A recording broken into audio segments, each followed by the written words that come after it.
నిజంగా వాస్తవాలు లేకపోతే వైఎస్ఆర్సీపీ ప్రభుత్వంలో ఇంటర్నేషనల్ టెక్నాలజీ హబ్గా విశాఖపట్నం నగరాన్ని తీర్చిదిద్దే కార్యక్రమంలో భాగంగా 2020 నవంబర్లో, అంటే కోవిడ్ ఉన్న సమయంలో కూడా 2020 నవంబర్లో అదానీ డేటా సెంటర్కు బీజం పడింది.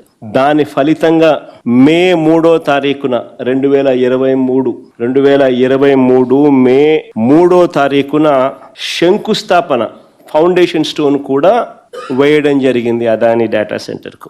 అదొకటే కాదు, సబ్సీ కేబుల్. అంటే బేసికలీ ఏ డేటా సెంటర్ అయినా రావాలంటే ఫస్ట్ డేటా రావాలి కదా, డేటా వస్తే నువ్వు డేటా సెంటర్ ఒకటి వస్తుంది.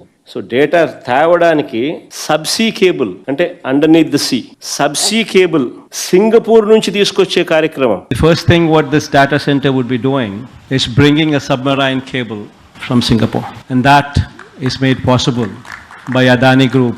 సబ్సీ కేబుల్ సింగపూర్ నుంచి తీసుకొచ్చే కార్యక్రమానికి కూడా అంకురార్పణ కూడా అప్పుడే ప్రారంభమైంది. ఈ రెండు వెరీ వెరీ ఇంపార్టెంట్ పాయింట్స్ నేను మళ్ళా చెప్తా ఉన్నా.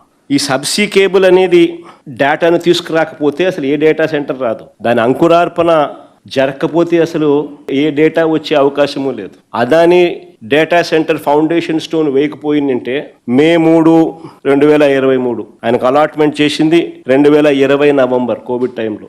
మే 3, 2023 ఆయన ఏకంగా ఫౌండేషన్ స్టోన్ కూడా వేసినాడు. ఈ రెండు వెరీ వెరీ ఇంపార్టెంట్ పాయింట్స్. దీని వెనుక వైఎస్ఆర్సీపీ ప్రభుత్వం చేసిన కృషి, అదానీ చేసిన కృషి, మరీ ముఖ్యంగా అదానీ చేసిన కృషి అని చెప్పాలి. కేంద్ర ప్రభుత్వం చేసిన కృషి, సింగపూర్ గవర్నమెంట్ చేసిన కృషి, వీళ్ళందరి కృషి వల్ల దాని కొనసాగింపులో భాగంగా ఈరోజు గూగుల్ రావడం జరిగింది.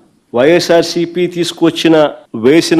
ఆ రోజు వేసిన సీడే ఈ రోజు ఈ డేటా సెంటర్ కొనసాగింపే.